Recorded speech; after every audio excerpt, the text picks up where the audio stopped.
है पहला introduction to health research. हम लोग इसके सेलिएंट फीचर्स पे आते हैं, वो जो स्लाइड्स बना के रखी हुई है आईसीएमआर की साइट में। और ये बताता है कि डायमेंशन ऑफ हेल्थ रिसर्च, हमारे हेल्थ रिसर्च के क्या क्या डायमेंशंस हैं जो कि हमें देखना है कि क्या क्या डायमेंशन में हम लोग हेल्थ रिसर्च करते हैं। तो थ्योरेटिकल कर सकते हैं, अप्लाइड कर सकते हैं, प्रिवेंटिव और थेराप्यूटिक रिसर्चेस हम लोग कर सकते हैं, बेंच बेस्ड कर सकते हैं, बेड साइड रिसर्चेस कर सकते हैं, एक्सप्लोरेटरी कर सकते हैं और कन्फर्मेटरी रिसर्चेस कर सकते हैं। इम्प्लीमेंटेशन रिसर्चेस हो सकते हैं, ट्रांसलेशनल रिसर्च हो सकते हैं। ये सारे के सारे जो नाम है वो अपने आप में ही सेल्फ एक्सप्लेनेटरी हैं। आगे के लेक्चर्स में उसको भी अच्छे से एक्सप्लेन किया गया है। तो अभी आपको बस ये नाम नाम अभी देख के रखने पड़ेंगे कि डायमेंशंस के अंदर ये सारे नाम आते हैं। उसके बाद आता है process of health research. Health research का प्रोसेस क्या होगा, तो हमें देखना है कि इंश्योर जो डेटा जो हम लोग ने कलेक्ट करा है वो सिस्टमेटिकली आया हुआ है कि नहीं। वो जो हमने जो भी डेटा कलेक्ट करा है वो सिस्टमेटिकली आने का मतलब ये होता है कि हम लोग ऐसा नहीं कर सकते कि आज हम लोगों ने कोई डेटा कलेक्ट करा फिर हम लोग 3 साल बाद कर रहे हैं, या फिर मतलब जैसे कोविड का वैक्सीन का अगर किसी ने डेटा निकाला तो हम लोग को सिस्टमेटिकली निकालना पड़ेगा ना कि हम लोगों ने कोविड का जो भी वैक्सीन पहला डोज दिया फिर सेकंड डोज दिया तो उसके बाद हिसाब से क्या रिस्पॉन्सेज आए। ऐसा थोड़ी कर सकते हो कि आपने आज एक मतलब डेटा निकाला और फिर उसके बाद आपने सिस्टमेटिकली उसको फॉलो नहीं करा, फिर आके आप 2 साल बाद वापस से डेटा चेक कर रहे हो।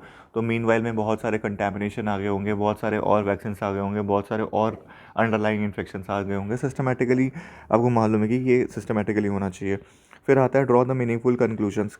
मीनिंगफुल कंक्लूजन का मतलब ये हो जाएगा कि हम लोग जो भी चीज़ हम लोग देखना चाह रहे थे या आइदर वो प्रूव करती है हमारे पॉइंट को या फिर प्रूव नहीं करती है, वो एक मीनिंगफुल कंक्लूजन होना चाहिए। कंक्लूजन जो हमारा एक जो रिसर्च हम लोग करने वाले थे उसका उससे एकदम लिंक्ड होना चाहिए, मीनिंगफुल होना चाहिए। मेक अप्रोप्रिएट डिसीजन, हम लोग को डिसीजन भी अप्रोप्रिएट निकालना पड़ेगा। अगर मैं किसी पेशेंट का बीपी देख रहा हूँ तो मैं आइदर बीपी वो अर्ली मॉर्निंग बीपी देखूंगा या फिर मैं उसके पोस्ट वर्कआउट का वो बीपी चेक करूंगा, या फिर कुछ मैं पोस्ट पैरेंडियल बीपी या फिर शुगर के चेक करूंगा। ये मैं मुझे एक अप्रोप्रिएट डिसीजन बना करके ही अपने रिसर्च को आगे बढ़ाना है। ठीक है, अप्रोप्रिएट एक्शंस भी हमें मुझे अप्रोप्रिएट निकालने होंगे for the prevention and control of the diseases condition. Evidence based actions होने चाहिए। ठीक है, फिर this should help in the reduction of suffering and ultimately improve the health and well being of the community. ये देखो, आप जो भी हेल्थ रिसर्च कर रहे हो, जो अगर उस कम्युनिटी का अगर आपका सफरिंग या फिर हेल्थ इंप्रूव नहीं हो रहा तो फिर what is the use of all this. Broad scope of health health research. तो हम लोगों ने जो भी हेल्थ रिसर्च करी है, हम लोग ये जो गवर्नमेंट चाह रही है कि जो हम लोग एग्ज़ाम दे और ये इस एग्ज़ाम को क्वालिफाई करे, ठीक है, तो उसका एक ब्रॉड स्कोप क्या हो सकता है। तो हम लोग देख सकते हैं क्या स्कोप है। तो getting the additional and new information, जो भी हम लोग रिसर्च करते हैं हम लोग उससे ऑफकोर्स कुछ ना कुछ एक नया एडिशनल इन्फॉर्मेशन मिलेगा हमें। जैसे कि हम लोग ये एक बता के रखा हुआ है यहाँ पे एग्जांपल के तौर पे कि डिप्थेरिया और pertussis reported among adults in the recent times. ठीक है, आर मोर हमें ये पता चल रहा है कि डिप्थेरिया और पर्टूसिस अभी एडल्ट्स में हम लोग रिसेंट टाइम्स में भी ज़्यादा देखने मिल रहा है कि नहीं मिल रहा। कि फुल जीनोम का स्ट्रक्चर एचबीवी और एचईवी में क्या डिफरेंसेस है। हेपेटाइटिस हम जानते हैं कि वायरस बहुत प्रकार के होते हैं। हेपेटाइटिस बी वायरस और हेपेटाइटिस ई वायरस के फुल जीनोम के स्ट्रक्चर्स में क्या क्या डिफरेंसेस है, ये सारे एडिशनल इन्फॉर्मेशन हम लोग तभी जान पाएंगे ना जब हम लोग इससे हेल्थ रिसर्चेज में हम लोग आगे बढ़े। Verifying and confirming the available information. अगर हम लोग जो भी हमारे पास अवेलेबल इन्फॉर्मेशन है हम लोग को वो भी देखना पड़ेगा कि वो राइट है कि नहीं। ऐसा ज़रूरी नहीं है कि जो ऑलरेडी मतलब लोग मानते आ रहे हैं या फिर जो पुराने रिसर्चेज है वो करेक्ट ही हो सकता है कि तुम उसको नकारात्मक भी सिद्ध कर पाओ।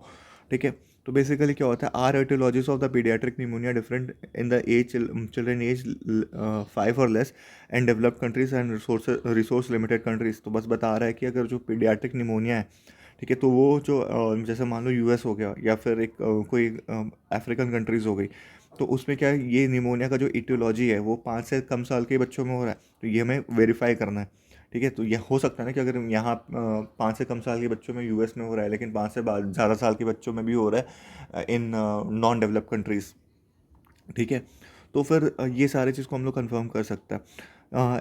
Have the incidence and complications of diabetes change with increasing consumption of the pre cooked and the package food. ये मैं बोलूँगा ये वाला जो एग्जांपल है बहुत अच्छा यहाँ पे बोल के रखा हुआ है कि डायबिटीज़ का जो इंसिडेंस है वो बढ़ा है क्या, कि हम लोग जो प्री कुक फूड हो या फिर पैकेज फूड खाते हैं उसके बाद। ऑफ कोर्स सुनने से लगता है कि हाँ बढ़ा ही होगा, लेकिन ये भी कभी ना कभी किसी ने वेरीफाई या फिर कंफर्म तो करा होगा ना जो अवेलेबल इन्फॉर्मेशन होगा। अगर आप अपने नए हेल्थ रिसर्चेस को नहीं करोगे तो इस चीज़ को आप कैसे कंफर्म कर सकते हो। ठीक है, तो इससे हमें पता चलता है कि हमें पैकेज फूड वगैरह नहीं खाने चाहिए, हमें एकदम रेडीली कुक्ड फूड खानी चाहिए, गरम गरम ही खाना चाहिए। Explaining cause and effect of the effect relationship. ठीक है, जो कॉज और इफेक्ट का रिलेशनशिप भी हमें जानने को मिलता है। दस the presence of the particular को रिसेप्टर, दैट इज हमें मालूम है कि CCR4 को रिसेप्टर होता है। ठीक है, GP120 के साथ जो बाइंड होता है, CD4 जो सेल्स में होता है। ठीक है, protect the against the HIV infection effect. ठीक है, तो अगर मान लो कि कोई को रिसेप्टर, कुछ कुछ लोगों के पास ना एक स्पेशल को रिसेप्टर होता है, कुछ यूरोपियन जीन्स के पास या फिर कुछ कॉकेशियंस पीपल के पास एक अलग सा एक को रिसेप्टर होता है। तो वो क्या होता है ना, अगर आपके पास है, I am forgetting that name, हो सकता है कि आगे पता चल जाए, लेकिन हाँ वो अगर मिलता है तो HIV आपको होगा नहीं। आपके आपके पास वायरस आ भी जाएगा, लेकिन वो जो सेकेंडरी एक्टिवेशन होता है, जो सेकेंडरी एक लिंक बनता है वो CD4 सेल्स के साथ, वो नहीं बन पाएगा। याद है ना, CCXR4 एक रिसेप्टर होता है, वो वाला लिंक ही नहीं बन पाएगा। ठीक है, तो are breast cancer effect more common in the breast implant cause recipients. ठीक है, तो ये वाला भी एक नया एक क्वेश्चन बन गया कि कॉज और इफेक्ट का रिलेशनशिप देखो, कि मतलब ब्रेस्ट कैंसर जो इफेक्ट है वो ब्रेस्ट इम्प्लांट के जो रेसिपिएंट होते हैं, जो उसको कॉज होता है, ये मतलब ज़्यादा उसमें कॉमन है। तो सुन के तो लग रहा है कि कॉमन है, लेकिन ये हमें रिलेशनशिप बनानी पड़ेगी। Making the right choices of the study design. अब हम लोग जो स्टडी डिज़ाइन कर रहे हैं उसका भी राइट चॉइस हमें बनाना पड़ता है। ठीक है, क्वालिटेटिव स्टडी होगी कि क्वांटिटेटिव स्टडी होगी, ऑब्जर्वेशनल होगी कि एक्सपेरिमेंटल होगी, रेट्रोस्पेक्टिव होगी कि प्रोस्पेक्टिव होगी। ठीक है, इन सब पे चर्चा आगे होती रहेगी। तो ये पहला चैप्टर में तो बस नाम से ही हमें आगे बढ़ना है। Research can never be free of errors, but errors can be predicted and minimised. ठीक है, कभी भी हम लोग रिसर्च तो ऑफकोर्स एरर के बिना तो नहीं कर सकते। अपने भगवान या फिर गॉड, डेमी गॉड्स तो नहीं है, लेकिन स्टिल हम लोग प्रेडिक्ट कर सकते हैं एरर्स को, और उसको मिनिमाइज भी किया जा सकता है। तो कैसे? Random error representing wrong result. जो कोई भी रैंडम रिजल्ट है, जो एरर है जिसकी वजह से रॉन्ग रिजल्ट आ रहा है due to chance, unknown sources of variation that can be distort finding in either direction, can be minimise by increasing the sample size. हम लोग क्या कर सकते हैं कि सैम्पल साइज को बढ़ा सकते हैं बाय इंक्रीजिंग द प्रेसिशन। हम लोग प्रेसिशन को बढ़ा सकते हैं, ये सारे रैंडम एरर को हम लोग कम करने के लिए। तो कभी भी देखो, जब भी हम लोग एक्सपेरिमेंट कर रहे होते हैं तो हमें एक चीज़ पता होना चाहिए। जब भी मैं अपने इन्फॉर्मेशन के हिसाब से भी बता रहा हूँ, अगर आप किसी भी एग्ज़ाम के लिए आप अपीयर कर रहे हो, खास करके सपोज करो आप एमडी के किसी एग्ज़ाम के लिए जा रहे हो, एमडी बायोकेमिस्ट्री के एग्ज़ाम के लिए जा रहे हो, एमडी पीएसएम, एमडी फिजियोलॉजी किसी एग्ज़ाम के लिए जा रहे हो, तो आपका स्टेट लेवल पे कोई ना कोई पेपर चल रहा होता है, तो या फिर जनरल कब का हम लोग प्रेजेंटेशन दे रहे होते हैं। तो यहाँ पर हमें कोई भी एग्जामिनर होगा या फिर जो सामने जो फैकल्टी हो मेंबर होगा, वो हमसे पूछता है कि मतलब तुमने कोई ना कोई अगर एरर आया होगा तो हम लोग क्या फर्दर स्टेप लिया जा सकता है उस एरर को कमाने के लिए। तो ये एक बहुत ही मतलब ब्रह्मास्त्र की तरह आंसर आता है कि हम लोग सैम्पल साइज बढ़ा सकते हैं और प्रेसिशन को भी इंक्रीज कर सकते हैं। ये सारी लाइंस याद रखा करो। मतलब ये क्या क्या मैं बोल सकता हूँ, शॉफर स्टेटमेंट है। शॉफर स्टेटमेंट मतलब कहीं भी किसी भी चीज़ को मतलब एक कारपेट की तरह कहीं भी बिछा सकते हो। Systematic error signifying wrong results due to bias, mostly due to the variation that would distort the results in one direction। अब देखो, हमने तो एक रैंडम एरर की बात करी, अब दूसरा हम लोग एरर की बात करते हैं जो कि होगा सिस्टमेटिक एरर। सिस्टमेटिक एरर क्या होगा कि signifying the wrong result due to the bias. अब वो बायस हो रहा है ड्यू टू वेरिएशन, वो डिस्टॉर्ट करने लग जाएगा रिजल्ट्स को एक डायरेक्शन को के लिए। तो can be minimise by improving the study design. तो हम लोग वो स्टडी डिज़ाइन को अगर इम्प्रूव करेंगे तो उसकी वजह से सिस्टमेटिक बायसेस नहीं देखने मिलेंगे।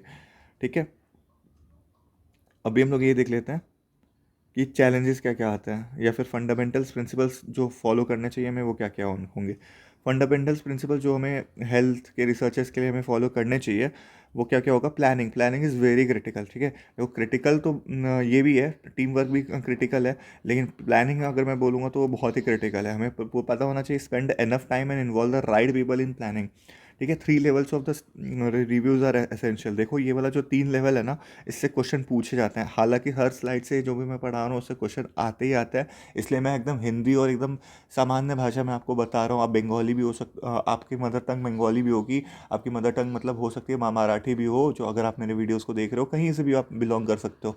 लेकिन स्टिल मैं बोलूँगा कि इंग्लिश से ज़्यादा आप कनेक्ट अगर आप हिंदी से कर सकते हो, आप ये सारे रियल लाइफ एग्जांपल जो मैं मुंह से बोल रहा हूँ, इस चीज़ को अगर आप कनेक्ट करोगे तो ये BCBR के एग्ज़ाम बहुत कुछ डिफ़िकल्ट तो एकदम ही नहीं है।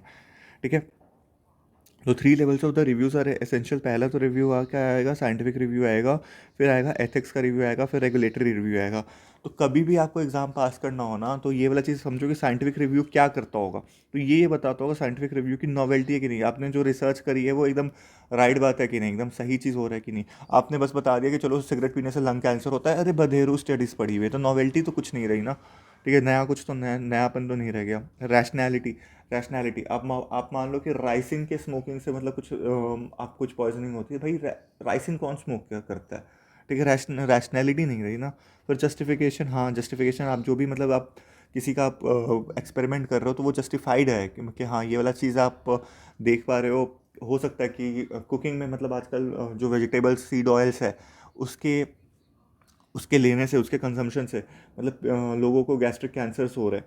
तो अगर आपने उसको जस्टिफाई कर दिया, ठीक है, कि हाँ ये वाला चीज़ से एक मेजर एक प्रॉब्लम है, तो ये साइंटिफिक रिव्यू वाले लोग चेक कर रहे हैं और वो आपका रिसर्च को आगे बढ़ा देंगे।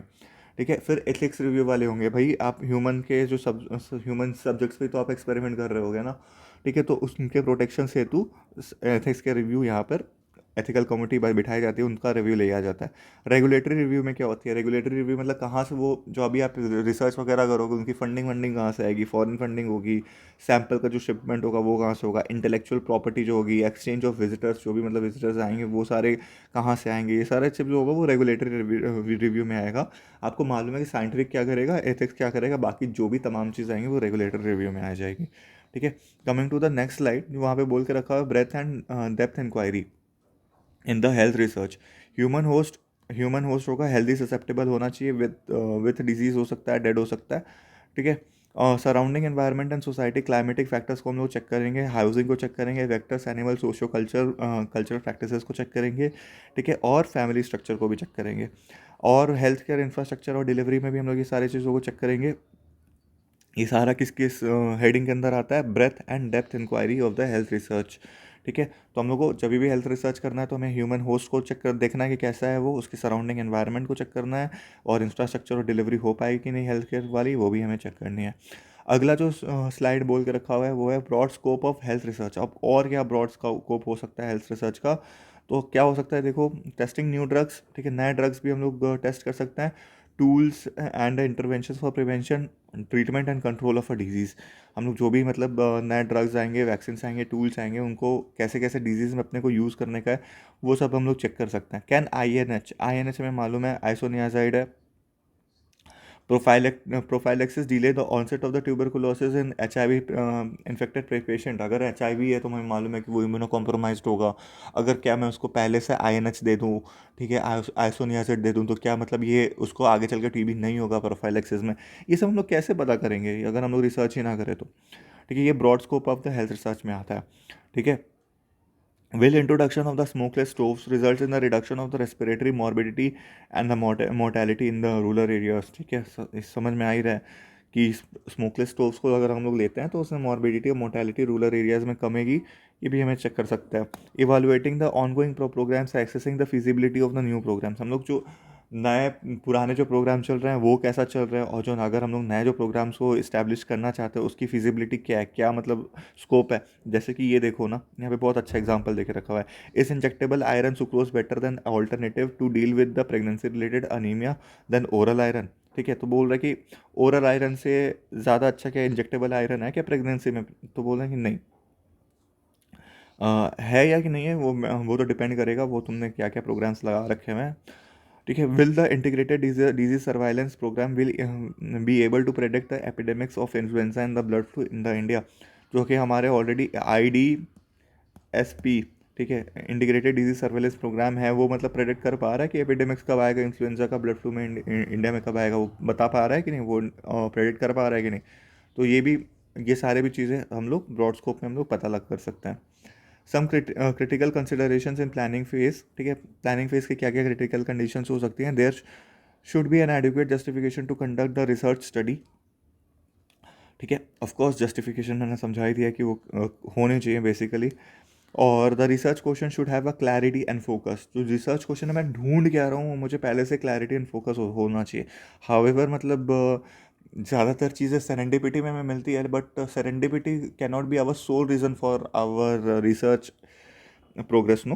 ठीक है। तो हमें क्लैरिटी और फोकस होना चाहिए, ये चीज़ याद रखो भाई। ठीक है, यहाँ से क्वेश्चन बनता है और यहाँ से मतलब घुमाया जाता है ऑप्शंस में। Case definitions and the study variables and outcomes should be standard and unambiguous. तो ये बता रहा है कि जो भी हमारा जो स्टडी वेरिएबल्स और आउटकम्स हम लोग लेने जा रहे हैं वो हमारे को स्टैंडर्ड होना चाहिए और अनएम्बिगुअस होना चाहिए।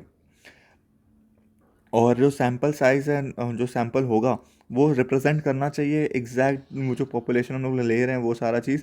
एक्सटर्नल वैलिडिटी और जनरलाइजेबिलिटी को भी चेक करना चाहिए। Should be adequate. ठीक है, जो सैम्पल साइज होना चाहिए वो भी एकदम अच्छा खासा एडिक्वेट होना चाहिए, जिसकी वजह से मीनिंगफुल इन्फ्लुएंसेस तो तुम निकालो। अब क्या होगा, challenges in designing and implementation of research studies in a scenario where we design where we desire to study the relationship between the variable and outcome. Confounders confounders क्या होंगे, ठीक है। Confounders affect the both study variable as well as the outcome. Confounders हमें मालूम है कि क्या होते हैं, जो कि दोनों के दोनों स्टडी वेरिएबल को भी अफेक्ट करते हैं और आउटकम को भी अफेक्ट करते हैं। और कन्फाउंडर्स को हम लोग कैसे हटा सकते हैं, effect can be minimised by the proper study design and through the stratified analysis. हम लोग पढ़ेंगे कि स्ट्रैटिफिकेशन क्या होता है स्टडीज़ का आगे वाले लेक्चर्स में। तो मैंने बताया कि स्टार्टिंग वाले लेक्चर्स में उतना कुछ ज़्यादा समझ में नहीं आएगा, but with progress of each lecture, अभी आप ये पहला वीडियो देख रहे हो तो आपको ज़्यादा चीज़ें नहीं समझ में आएंगी, लेकिन I am pretty much sure कि आप अगर जैसे जैसे 14वें 15वें वीडियो पे पहुंचोगे चीज़ें एकदम ही पानी पानी से हो जाएंगी एकदम। आपको और कुछ करने का ज़रूरत ही नहीं है। मैंने वीडियोज़ आपने देखे हैं, आपको और अलग से कोई बुक पढ़ने की ज़रूरत नहीं, आपका एग्ज़ाम हो ही जाएगा क्लियर। तो इसके बाद क्या होता है, इफेक्ट मॉडिफायर्स। इफेक्ट मॉडिफायर्स क्या होता है, can alter generally negatively negatively affect करता है the relationship between the study variable and the outcome by the independently affecting the outcome. ठीक है, वो बेसिकली स्टडी वेरिएबल का रिलेशनशिप को और आउटकम को अफेक्ट कर रहे होते हैं इंडिपेंडेंटली, और जिसके वजह से अफेक्ट अफेक्ट भी आउटकम का भी जो इफेक्ट होता है ना वो भी अफेक्ट हो जाता है। ठीक है, अभी मैं ज़्यादा एग्जांपल्स नहीं दे रहा हूँ क्योंकि यहाँ पे वीडियो लंबा हो जाएगा। कमिंग टू द आगे वाले लेक्चर्स में मैं देख करके सारी चीज़ों को समझा दूंगा। Good to be aware of them through the educate literature review and not to include them in the study. ये वाला चीज़ बहुत इंपॉर्टेंट है। जैसे कि अगर हम लोग इफेक्ट मॉडिफायर्स होगा ना, इफेक्ट मॉडिफायर्स जो भी होंगे उसको लिटरेचर रिव्यू के माध्यम से हम लोगों को ठीक करना पड़ता है। Coming to the last three slides of this first chapter, study methods and measurements, that is major issues क्या क्या हो सकते हैं। ठीक है, वो पायलट स्टडी का देखो, पायलट स्टडी होगी जो कि हमारा मेजर इश्यूज हो सकते हैं। स्टडी के पार्टिसिपेंट्स जो हो सकते हैं उनमें भी इंक्लूजन और एक्सक्लूजन क्राइटेरिया को हमें अच्छे से देखना पड़ेगा। रिक्रूटमेंट टारगेट और स्ट्रैटेजी सारा देखना पड़ेगा। डाटा कलेक्शन इंस्ट्रूमेंट्स को हमें अच्छे से मेजर करना देखना पड़ेगा कि मतलब हम लोग कोई पुराना डेटा कलेक्टिंग का इंस्ट्रूमेंट्स तो नहीं दे रहे ना। और इंस्ट्रूमेंट भी वेरी करता है। जैसे HRV की स्टडी अगर किसने करी, हार्ट रेट वेरिएबिलिटी की स्टडीज़, तो मार्केट में बधेरू मशीनें हैं। ठीक है, सबका रेफरेंस रेंज अलग है। तो डेटा कलेक्शन इंस्ट्रूमेंट्स आपके मतलब स्टैंडर्डाइज्ड होने चाहिए। मेजरमेंट्स टूल्स एंड ऐसे, ठीक है। Plan for a statistical analysis, ठीक है। फिर quality control and assurance at all the levels. Health research aims at finding the answers of the practical solutions eight individual level of the community. ठीक है, तो basically जो ये health research का जो एम होता है वो क्या कर रहा है, प्रैक्टिकल सॉल्यूशन ढूंढने की कोशिश कर रहा है। ठीक है, इंडिविजुअल लेवल पे क्या है कि promotes the health behaviour, healthy behaviour आप बताओगे इंडिविजुअल लेवल पे पेशेंट को या फिर जो कम्युनिटी हमारे उनको बताओगे। ठीक है, prevention at the individual level, early early diagnosis, educate and appropriate treatment, rehabilitation हो सकता है। कम्युनिटी लेवल पे क्या बताओगे आप, improve the community behaviour and practices. ठीक है, जैसे कि आपको मालूम ही है कि मतलब वो टॉयलेट जो होना चाहिए वो बाहर खुले में शौच होती थी पहले, तो उसकी वजह से बहुत सारी बीमारियाँ होती थी क्योंकि मिट्टी में ये सारी चीज़ें आ रही है ना वो बीमारियाँ। तो उसका एक अच्छा खासा डिकम्पोजिशन सिस्टम तैयार करा गवर्नमेंट ने। ठीक है, बहुत सारी प्रकार प्रकार की चीज़ें। Prevention and control of the programmes, support to affect the people, stigma reduction. ठीक है, लेप्रोसी का जो स्टिग्मा चलता था कि छूने से फैलता है उस चीज़ को भी रिड्यूस करा गया। ये HIV के थ्रू भी ऐसे ही स्टिग्मा आया था नया नया। Healthy individuals build healthy Nations, ये इंपॉर्टेंट चीज़ है कि अगर हमें हेल्दी नेशन बनाना है तो अगर हमें हेल्दी इंडिविजुअल्स चाहिए। ठीक है, फोकस ऑन हेल्थ रिसर्च। ठीक है, हमें हेल्थ रिसर्च पे क्यों फोकस करना चाहिए और कैसे फोकस करना चाहिए। तो how can health of the population be improved, कैसे हम लोग इम्प्रूव कर सकते हैं। Can we predict the occurrence of a disease in the individual, how can we how can various diseases be prevented, how can we effectively cure the diseases and reduce the associated morbidity and mortality, what are the various societal community based programmatic interventions for disease prevention and control, ये सारी चीज़ें हैं। तो यहाँ इसी के साथ हमारा पहला चैप्टर खत्म हो जाता है। इसके बाद हम लोग MCQ सॉल्व कर लेंगे। चलो, यहाँ तक वीडियो देखा है तो लाइक भी करो, कमेंट भी करके बताओ कि तुम्हें नेक्स्ट वीडियो किस चीज़ पर चाहिए। Thank you.